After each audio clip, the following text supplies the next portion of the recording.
Shalom Bapak Ibu yang dikasihi Tuhan. Puji nama Tuhan, hari ini kita kembali lagi beribadah kepada Tuhan. Biar kiranya meskipun kita di rumah saja, tetap tidak mengurangi hadirat Tuhan, tetap kita bersemangat untuk memuji Tuhan. Amin. Mari kita siapkan hati kita di hadapan Tuhan. Bapa dalam kerajaan surga, sungguh hati kami melimpah dengan ucapan syukur Tuhan. Kalau pagi hari ini Tuhan, kami masih diberi kesempatan untuk kami bisa beribadah meskipun di rumah kami masing-masing. Kami mengucap syukur Tuhan buat kasih setia-Mu yang melimpah dalam kehidupan kami. Haleluya Yesus, biarlah kiranya Engkau boleh melayakkan setiap kami, menyucikan, menguduskan kami Tuhan, sehingga setiap puji-pujian yang kami naikkan pada pagi hari ini boleh berkenan, boleh menyenangkan hati-Mu Tuhan. Terima kasih Tuhan Yesus, terima kasih Tuhan. Kami mau datang sujud menyembah di bawah kaki-Mu Tuhan. Haleluya Yesus, terima kasih Tuhan, terima kasih Yesus. Mau sujud kepadamu, ku mau basuh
Haleluya, puji Tuhan. Selamat pagi semua, saudara yang saya kasihi.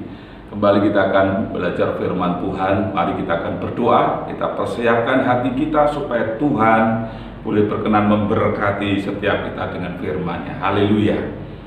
Bapa yang baik, Bapa yang ada di dalam kerajaan surga, kami bersyukur buat hari ini di mana Tuhan selalu memberikan berkat-berkat yang terbaik dalam hidup kami. Terpujilah nama-Mu Tuhan, Kau sudah memberikan perlindungan dalam setiap kehidupan kami. Dan tiba saatnya Tuhan, kami ingin diberkati oleh firman-Mu. Berkati kami dengan hati yang siap ditabur. Berkati kami dengan hati yang haus dan lapar akan kebenaran firman-Mu. Kuasa Roh Kudus, biarlah kiranya menolong kami memahami setiap kebenaran firman-Mu. Kami siap diberkati oleh firman Tuhan. Haleluya, amin. Puji Tuhan. Bapak Ibu jemaat yang saya kasih dalam Tuhan Yesus Kristus, kembali kita belajar firman-Nya, firman yang begitu luar biasa menjadikan kekuatan kita dalam setiap musim kehidupan. Nah, hari ini saya akan sampaikan firman Tuhan dengan judul Jangan Lihat Bungkusnya, Tapi Lihatlah Isinya. Kita akan lihat terlebih dahulu teks firman Tuhan pagi hari ini di dalam kitab Mazmur pasal 81 ayat 17. Demikian bunyi firman Tuhan, tetapi umatku akan kuberi makan gandum yang terbaik, dan dengan madu dari gunung batu aku akan mengenyangkannya. Haleluya. Sebuah janji Allah yang itu masih berlaku sampai hari ini. Dia berjanji akan menyediakan makanan terbaik, ya, dan madu yang terbaik dari gunung batu Allah. Apa respon pertama kita ketika kita sedang mengalami sesuatu yang tidak enak, sesuatu yang buruk, sesuatu yang pahit? Mungkin secara manusia kedagingan kita, mungkin kita nggak suka dengan kondisi seperti itu. Kita bahkan menolak di dalam nama Yesus, jauhkan itu daripada saya. Inilah yang seringkali terjadi dalam kehidupan orang-orang beriman. Secara kedagingannya tidak mau. Kita menolak kejadian-kejadian yang sangat buruk dalam hidup kita. Tetapi kita mau belajar hari ini memiliki sebuah sikap seperti Bapak Ayub yang menghadapi keadaan yang sulit, keadaan yang sangat buruk, kondisi yang sangat pahit, pengalaman-pengalaman yang tidak menyenangkan, dengan memiliki sikap yang benar. Seperti dikatakan di dalam Ayub pasal 2 ayat 9 sampai ke 10. Mari Bapak Ibu kita perhatikan ayat ini terlebih dahulu. Demikian bunyi firman Tuhan. Maka berkatalah istrinya kepadanya, masih bertekunkah engkau dalam kesalehanmu? Kutukilah Allahmu dan matilah. Tetapi jawab Ayub kepadanya, engkau berbicara seperti perempuan gila. Apakah kita mau menerima yang baik dari Allah, tetapi tidak mau menerima yang buruk? Dalam kesemuanya itu Ayub tidak berbuat dosa dengan bibirnya. Bapak Ibu jemaat yang saya kasih dalam Tuhan Yesus Kristus, kita melihat pasangan suami istri ini ternyata tidak akur dalam hal pemahaman rencana Allah di dalam kehidupan mereka. Sang istri tidak bisa menerima keadaan yang sedang terjadi. Kehilangan 10 anak, kehilangan semua harta benda. Saya percaya ini tidak mudah, ini sulit. Bukan hanya kondisi ini diterima oleh sang istri, tapi suami Ayub sebagai kepala rumah tangga pun sebenarnya mengalami hal yang cukup berat. Tetapi respon kedua pribadi ini berbeda. Kalau sang istri menolak, bahkan meninggalkan iman percayanya kepada Allah yang telah memberkati dia, keturunan, memberkati harta benda. Tapi ternyata tiba saatnya masa yang sulit, pengalaman yang pahit. Sang perempuan ini, istri Ayub ini menolak, berani mengatakan kutukilah Allahmu dan matilah engkau. Waduh, luar biasa sekali saudara. Sikap yang tidak bisa menerima pengalaman-pengalaman buruk terjadi dalam hidupnya. Saya bergeser kepada pria, yaitu suami. Bapak Ayub berkata, dia memiliki sikap respon yang sangat luar biasa. Dia mengatakan, apakah kita mau menerima yang baik dari Allah, tetapi tidak mau menerima yang buruk? Bapak Ayub mencoba mengajak istrinya untuk bisa memahami segala sesuatu yang terjadi dalam kehidupan ini, untuk bisa menerima sesuatu yang tidak baik, bukan hanya yang baik saja. Memang ini tidak mudah, tetapi saya mengajak Bapak Ibu sebagai orang yang beriman seperti Bapak Ayub ini, untuk tidak melihat casingnya, tidak melihat dari bungkusnya saja pengalaman yang tidak baik, tapi mari kita melihat di balik pengalaman kejadian-kejadian yang tidak baik, Allah itu sedang berkarya melakukan sesuatu yang baik, saudara, yang itu pasti akan diberikan kepada umatnya pada saat waktunya tiba atau kairosnya Tuhan.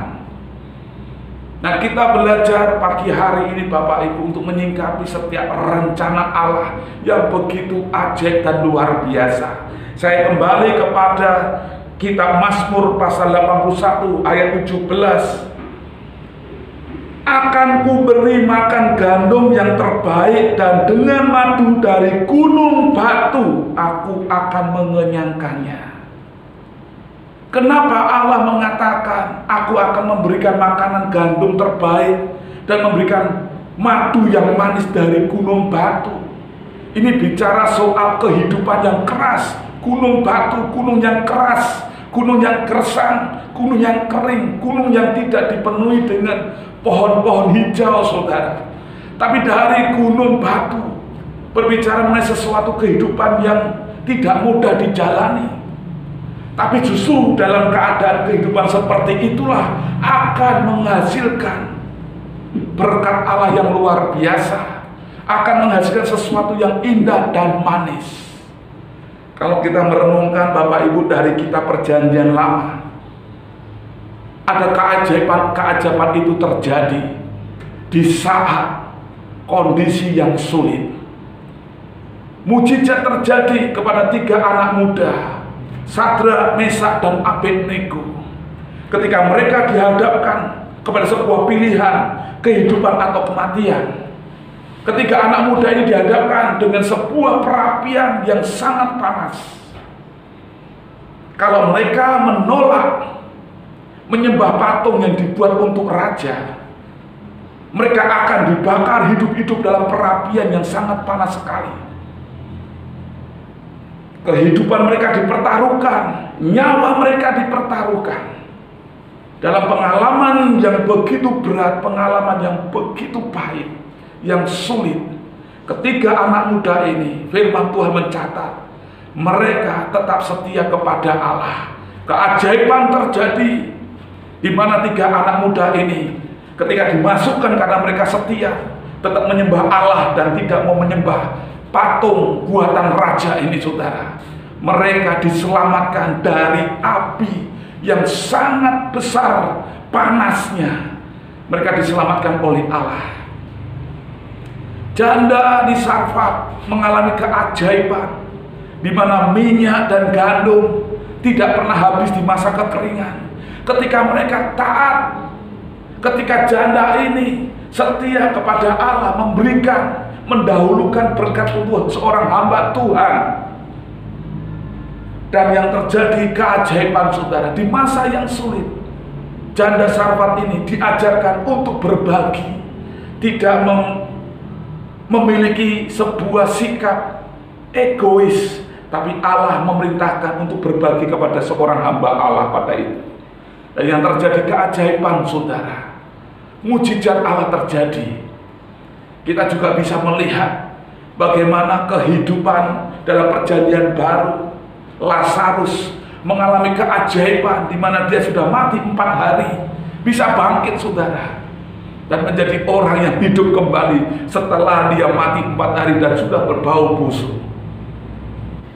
Berkat terbaik dari Allah itu akan dicurahkan ketika anak-anak Tuhan yang beriman kepadanya tidak menolak, tidak alergi terhadap pengalaman-pengalaman yang pahit, pengalaman-pengalaman yang sulit. Firman Tuhan berkata bahwa umatku akan menerima berkat terbaik dari aku ketika mereka menjalani kehidupan di gunung yang batu, gunung yang keras. Mari Bapak Ibu kita miliki sikap yang tetap menerima sukacita, damai sejahtera ketika pengalaman yang tidak baik itu diizinkan mengalir terjadi di dalam hidup kita. Biarlah kiranya di dalam keadaan kondisi yang buruk, kondisi yang sulit ini, kita tidak mengeluh, tapi kita tetap menjaga hati kita, suasana hati kita untuk tetap bisa damai sejahtera, tetap sukacita. Di masa-masa yang sulit, masa-masa yang tidak baik, dalam keadaan sehat atau keadaan tidak sehat, mari kita senantiasa untuk bersukacita, karena kita percaya bahwa Tuhan sedang membuat suatu rencana yang indah dalam masa-masa yang sulit ini, pengalaman-pengalaman yang pahit. Firman Tuhan berkata di dalam Amsal 17 ayat 22, hati yang gembira adalah obat yang manjur, tetapi semangat yang patah mengeringkan tulang. Ketika kita dalam kondisi badan yang sedang tidak sehat Bapak Ibu, berusahalah untuk kita bisa merasakan hadirat Tuhan, kasih Allah, sehingga membuat hati kita bersukacita senantiasa. Karena jadi firman Tuhan, hati yang gembira adalah obat yang manjur. Oleh sebab itu ketika kita dihadapkan dengan sebuah pengalaman yang tidak mengenakan, pengalaman yang buruk, pengalaman yang pahit, mungkin saat ini kita berada dalam posisi tempat pekerjaan yang itu tidak menguntungkan, mungkin kita berada di orang-orang pekerjaan kita yang mungkin itu tidak memiliki suatu suasana yang menyenangkan. Tapi mari kita belajar untuk bisa menyikapi itu semuanya dengan hati yang tetap senantiasa damai sejahtera dan sukacita. Mungkin kita saat ini memimpin anak buah yang sulit untuk diatur, ya, yang keras kepala Bapak Ibu. Tetaplah belajar, ini pengalaman-pengalaman yang nantinya akan menghasilkan sesuatu indah buat saya dan saudara. Mengikuti proses yang ada. Karena ada madu yang manis, ada gandum yang terbaik yang akan Tuhan berikan ketika kita mengalami masa-masa yang sulit atau pengalaman-pengalaman yang pahit. Jangan pernah menolak, tapi terima setiap kejadian yang tidak baik dengan penuh ucapan syukur. Karena itu bagian dari iman percaya kita kepada Allah yang senantiasa melakukan karya-karya terbaik buat kita semua. Biarlah kiranya melalui kebenaran firman Tuhan ini, kita semuanya untuk tetap semakin mengasihi Tuhan, untuk kita senantiasa mendengarkan apa kata firman Tuhan. Sesulit apapun, sepahit apapun kejadian-kejadian yang terjadi dalam hidup kita, kita mau tetap mengasihi Tuhan. Tuhan sudah berjanji dan pasti akan menggenapi. Haleluya. Mari kita akan berdoa Bapak Ibu. Terima kasih Bapa di surga untuk kebenaran firman-Mu pada pagi hari ini. Biarlah kiranya firman ini menyadarkan kehidupan kami untuk tidak menolak, untuk senantiasa bersyukur menghadapi segala sesuatu yang sedang terjadi dalam hidup kami. Mungkin hari-hari ini kami sedang menghadapi persoalan yang begitu berat. Kami sedang diproses kepada pasangan kami sedang diproses di tempat pekerjaan kami sedang diproses di tempat pelayanan kami. Tapi biarlah kiranya Tuhan, kami boleh menerima itu semuanya sebagai gunung batu yang nanti akan menghasilkan berkat gandum terbaik dan madu yang manis terjadi dalam hidup kami. Tuhan Yesus tolong kami diberikan kekuatan menjalani setiap proses hidup ini. Terima kasih Bapa di surga, nama-Mu saja yang akan dipermuliakan di dalam setiap proses kehidupan kami. Terpujilah nama-Mu Bapa di surga. Dan hamba-Mu berdoa saat ini untuk setiap jemaat-Mu dimanapun berada, apapun yang menjadi pergumulan mereka, kiranya firman Tuhan ini menjadi kekuatan penuh atas setiap jemaat-Mu, sehingga jemaat-Mu keluar menjadi seorang pemenang. Berkatilah rumah tangga jemaat-Mu, berkati kesehatan mereka, berkatilah jemaat-Mu dengan berkat-berkat yang melimpah daripada Tuhan. Usaha pekerjaannya diberkati Tuhan. Terpujilah nama-Mu Bapa di surga. Mari Bapak Ibu jemaat kita mengangkatkan tangan kita menghadapkan kepada Bapa di surga. Dan saya akan berdoa memberkati Bapak Ibu semua. Jemaat yang saya kasih dalam nama Tuhan Yesus Kristus, mari kita akan kembali ke tempat kita masing-masing menerima berkat, damai sejahtera, sukacita melimpah dari kasih Allah Bapa kita di surga. Berkat persekutuan dengan Roh Allah, Roh Kudus senantiasa tinggal dalam hidup kita, mulai pagi hari ini sampai kedatangannya kedua kali menjemput kita semua. Kita yang percaya dan diberkati bersama-sama katakan amin. Tuhan Yesus memberkati kita semuanya. Puji Tuhan. Shalom.